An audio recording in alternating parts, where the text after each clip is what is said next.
Hello, my beautiful people. Welcome back to my channel. My name is Cora J. Yes, settle down for another yap session.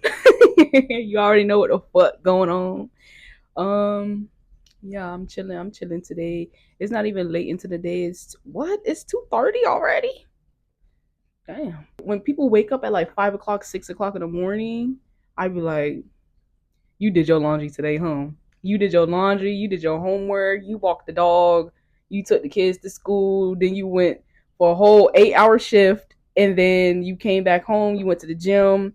You made dinner. What else do people be doing? You went grocery shopping all by 2 o'clock. It's really crazy. Like the way that time moves in the morning, it's just like you're in a different dimension. Anyways, how y'all days doing? My day is doing perfectly fine. I'm just breaking out of like a 2 week straight era of depression and hopelessness. And I'm really happy to be back.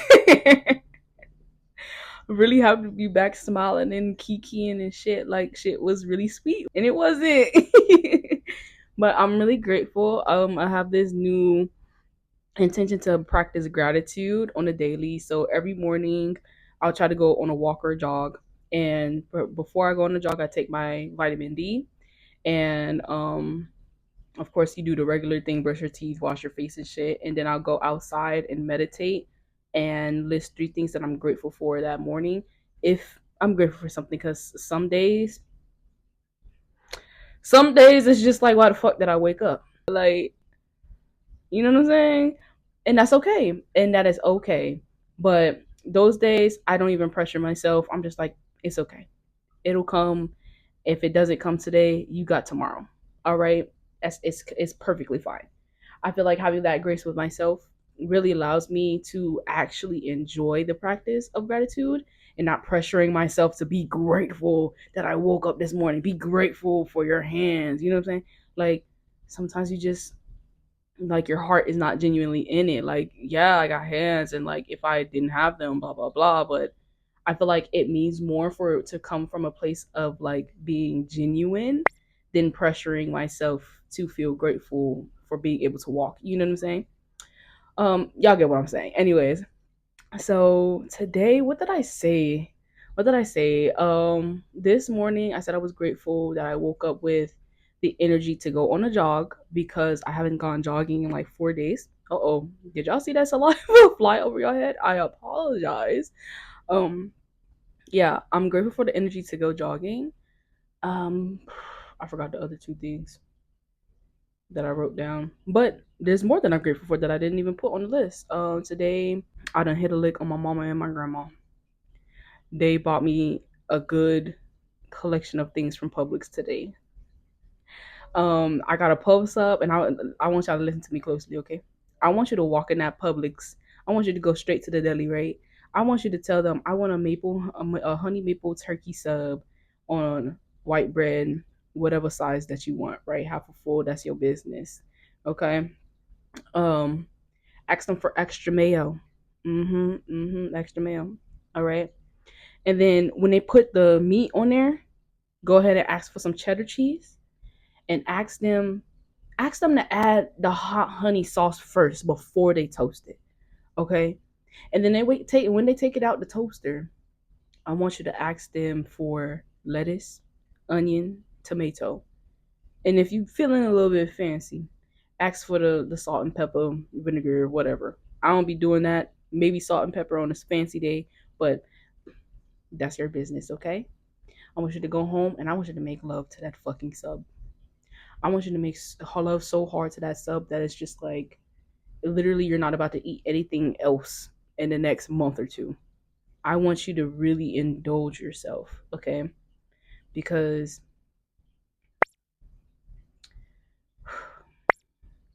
that sub was so good.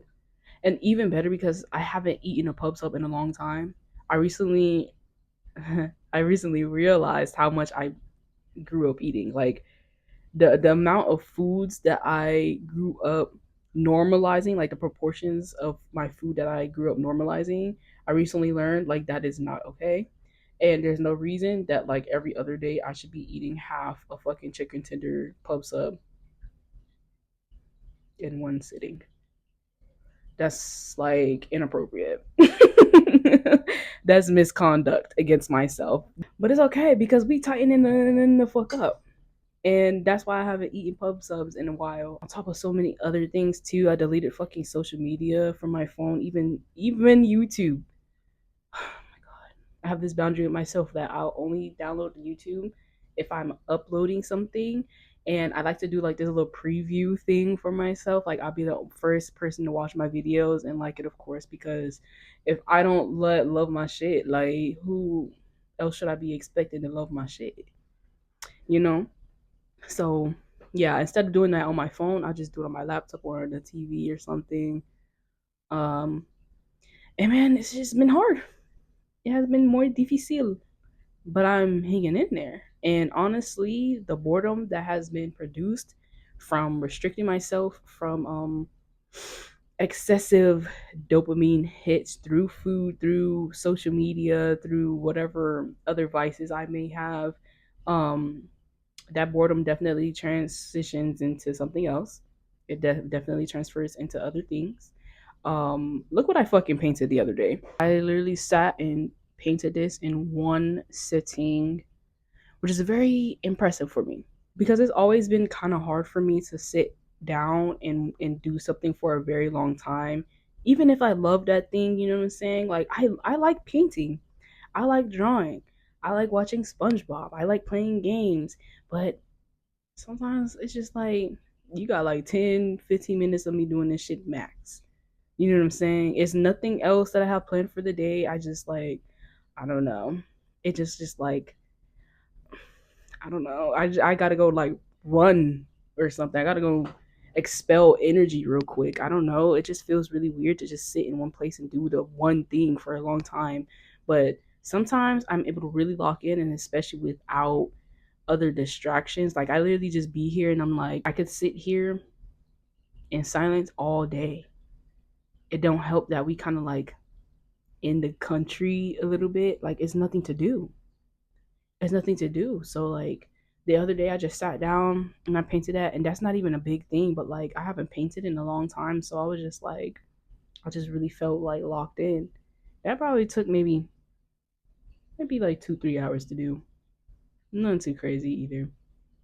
Uh oh, not y'all trying to put ads on my freaking video without putting ads on the video. Like, come on, nah. I don't like how they be trying to sneak ads into my videos. Like, y'all gotta do it the right way. Don't be trying to circumvent shit. Is y'all gonna pay me or what? Bro, I remember when YouTube didn't even fucking have ads. When I was in like first, second grade or whatever it might have been, and I was obsessed with Justin Bieber, and I was just watching his YouTube videos back to back to back to back. Not an ad in sight, bro. I think that's also when YouTube was just black. Now we have the option to switch it from light to dark. I think then YouTube was just black. And that was actually kind of cool. I'm not even gonna lie. Okay, it's back.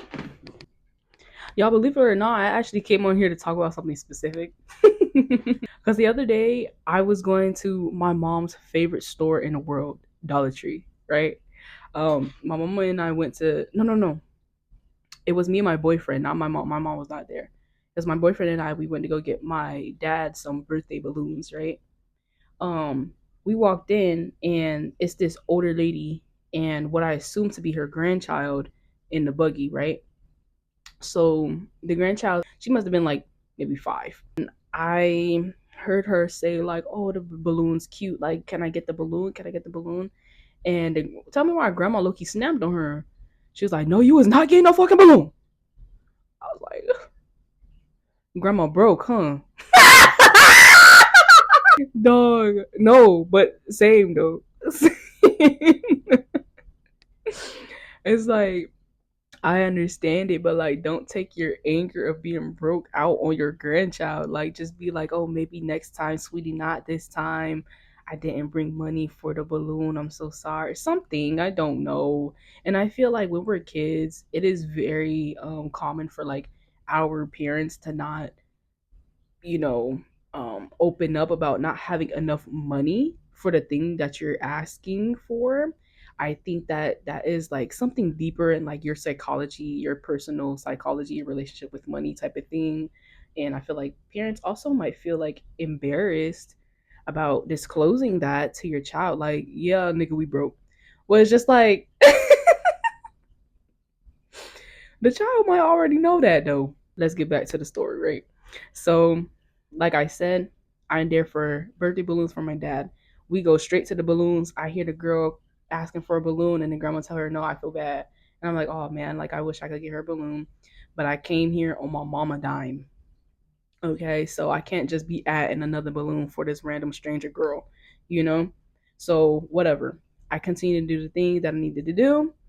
And by the time that they're done getting us the balloons and stuff like that, grandma and grandchild gets checked out and we leave just about the same time, right? And then I'm like, you know what? My dad don't need a whole five, six balloons. I can give the girl one balloon. You know what I'm saying? Because one balloon said like not happy birthday. It said something very general, like you're awesome, you know. And I was like, I can give her this one.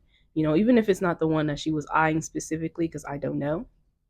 I think she'll be grateful still. Let me get to the fucking point. We go outside, put this other stuff in the car.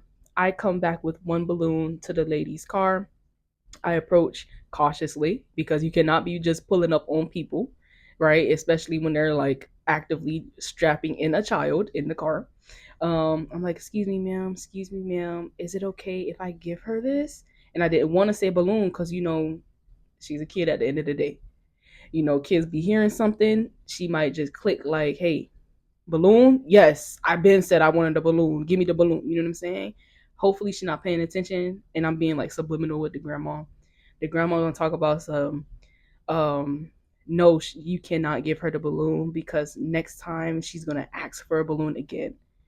And of course I walked away. I was like, oh, no problem. I just wanted to ask. No problem. Have a good day, right? In my head, I'm like, what the fuck sense does that make? Literally. Like, damn, I probably should like never sleep ever again in my life because the next day I'm gonna want to go to sleep again. Same thing with eating. Oh my gosh. I should not have ate today because later today I'm gonna want to eat again and then again tomorrow. So like I should have just never ate today. Damn. Oh my gosh, I fucked up. My boyfriend keep buying me flowers. I'm always trying to keep my flower bouquet filled. But like maybe I should just stop because I'm just gonna keep buying flowers. Like I love them very much and they make me happy when I look at my flowers, even though they looking dead right now. But shit, bro, like I should have never started this routine of buying myself flowers a few years ago because look at me just steady wasting money on flowers and I'm gonna always want some flowers. Like damn, I really fucked up my life, you know. You see how fucking stupid that sounds? Like honestly, you can give the benefit of the doubt and say that she was implying consumerism. I don't want to teach that to my grandchild type of thing. I highly doubt that's what she was getting at. Especially with the attitude that she had with the kid inside the store and then the attitude that she low-key had with me when I offered her when she was like, no, she just gonna ask for another one next time. So why should she get one this time? You know what I'm saying? She's not trying to teach the 4-year-old child anything about consumerism. You know what I'm saying? So like, let's just put that book down. All I heard in her voice and her face was misery, misery loves company, bro. And it is so fucking true. Like there is no genuine reason why you could not have let me give that baby a balloon. Like for real, for real. Like even if it's like you don't want it in your car because it's gonna obstruct your driving. You don't know how to strap down a balloon in the car. I don't get it. Maybe homie had siblings at home. That is very understandable though, because then they go fight over the balloon. You know what I'm saying? Like I can give a little bit of like benefit of the doubt, but all I seen was misery, and she want the little kid to be miserable with her, and it just broke my heart because I'm like, man, little girl, I am so sorry you have a lame ass grandma. Cause I understand like that shit sucks. It just really sucked to see that lady like turn down the balloon for the girl. It's like you can be sad, you can be broke, you can be upset about whatever it is, but why the grandchild can't have a free balloon? I just don't understand that part. But shit, I'll it was my dad balloon from the jump, so whatever. So I'm not gonna complain. I just kept that note in my head, like, wow, that was some whack ass shit that grandma just did. All just because, oh, she gonna ask for a balloon again next time. Okay, then don't get her a balloon next time, just like you did this time. What the fuck is the difference?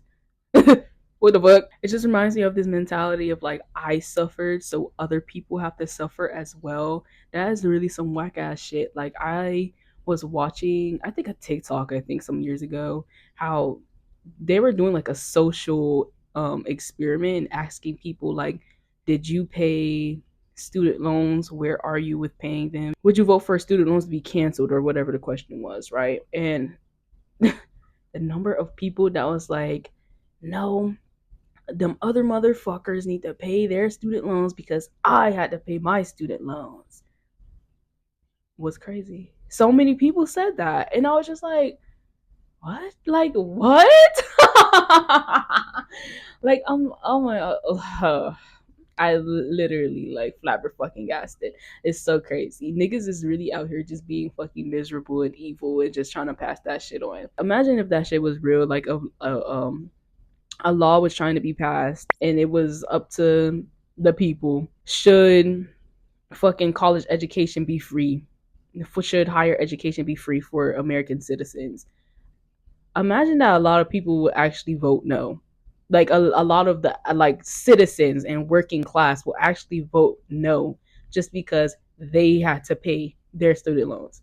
Like, you're lame ass motherfucker, bro. Like, G shit, you're lame as fuck. You're lame as fuck. Like, I have no other word for it. And then it reminds me of capitalism and society in general. And I was literally just watching a video about this, right? It talks about how like older generations would often punch down on the generation after them, or younger generations in general. And they're always saying stuff like, they're just lazy. You need to pull yourself up by your bootstraps. Which, by the way, y'all, I never knew that was a saying to describe something that is impossible to do. Um, which makes a lot more sense now, because like you cannot pull yourself up by your fucking feet, like, because you need your feet. Because of gravity, because you need to walk. I don't know. But somebody in that comment section of that video had explained it, and I was like, wow, that is so ironic that like older generations are telling younger generations that, meaning like, you need to work in the, like, you need to put in that work. We put in that work, so it's your time to put in that work. Stop being fucking lazy. And the whole time they're using a saying that literally means like, what you're asking me to do is actually like impossible, especially with the rates of like wages to living cost ratios. Yeah, that shit is low-key impossible. Which I recently learned a word that describes that saying. Hold on, let me search it up again. I learned it in this book that I'm reading right now. It's kind of like, it's called like the nervous system. I don't know, it's something about the nervous system. Hold on, let me find this fucking word. I know it's in my history. Huh? Two compromised passwords. Anyways, the word is platitude.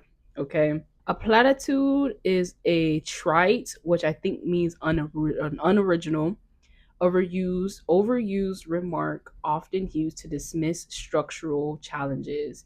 And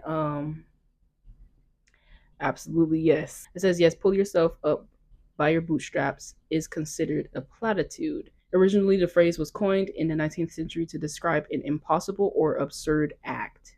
Crazy. How ironic is that, bro? And we just be rolling with the shit just because older people be saying it. It was originally used to mock the idea that one could succeed without outside help. Come on now. It has evolved into a cliche advocating for self-reliance and grit, often ignoring systemic, financial, or social barriers. Come on now.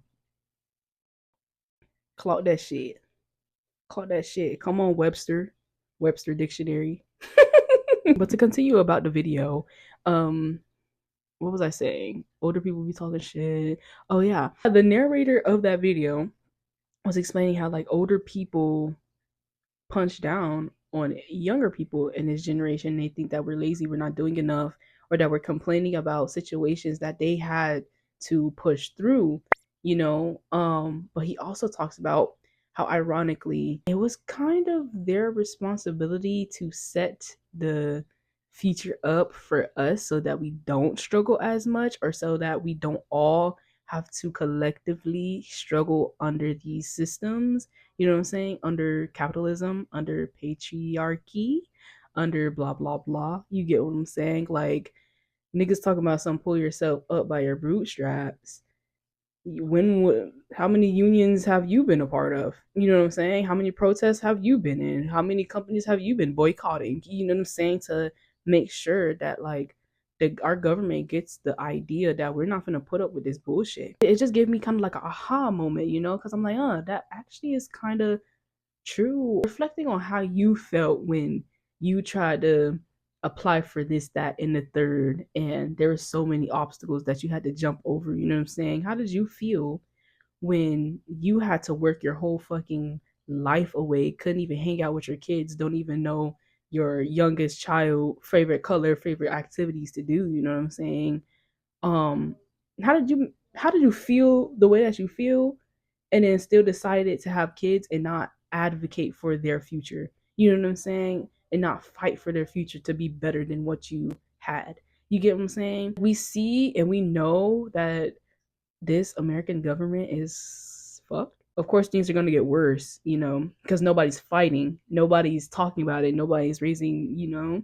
So I don't know. It's kind of gotten to the point where like these niggas got so far, like they think this shit is cool and sweet and shit, that like it almost looks like we can't turn around and like make this nation a little bit better.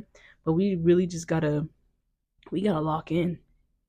I feel like we do. We have to start advocating for people to have what we didn't have. We have to start advocating for people to have a better life than what we had. We have to start building communities. We have to start decentering money, low key. I'm not even gonna lie to you. We have to stop, like, cause capitalism like keeps everybody down. I also watched another video on how somebody was explaining how capitalism is inherently racism. And I think it's a mistake to assume that we can combat racism by leaving capitalism in place. Capitalism is racial capitalism. Capital doesn't just appear from nowhere. The original capital was provided by the labor of slaves. The whole foundation is fucked. And it's just, ooh, like, oh my gosh, YouTube University, bro. I just be watching a bunch of shit, bro, and like they be making sense, and these be like doctors and shit, like niggas with PhDs and doctorate degrees talking on these, I'm speaking on these topics. So of course I'm gonna listen, you know. I'm like, these niggas got something to say, and I'm gonna listen, and then they be talking the shit that I be talking, and I'll be like, hey, that mean I got a doctor's degree, basically, like indirectly, because you said something, I agreed with you, and then you got a degree, so I got a degree, you know. Capitalism is inherently anti-community, which is very important to keep in mind when essentially at the end of the day all we have is each other. Like really the only power this money has is what we give it. Like in this shit so materialistic, like do you know your neighbors' names? Like when's the last time you like waved to your neighbor, like genuinely, like the people that live next to you, like the literally like a few steps away from your front door? When's the last time you said hi to them? You know what I'm saying? Like I don't know. I just overall think that like that's, oh my gosh, that is some punk shit, bro. For you to want somebody to suffer just because you suffered, like, and they didn't even do anything to you. Like I could understand if it was like the current president or something, somebody that did some fuck shit to you, and then you're like, well, you put me through this, so I want you to, like, we're on some revenge shit. You know what I'm saying? No, they're not even trying to seek out revenge. They just want everybody to be They just want everybody to feel sucky just like they do. That gin don't make sense, twin. That gin don't make sense. I don't know. I feel like I was saying a whole lot of nothing, and then I also feel like I'm a freedom fighter at the same time. So y'all let me know if I was making sense or not. I'll see how I got the trees in the background because I was gonna record this video outside, but girl, it was too fucking hot. Hi y'all, so I'm back. I am running out of space, so I've got to talk to y'all later. Peace.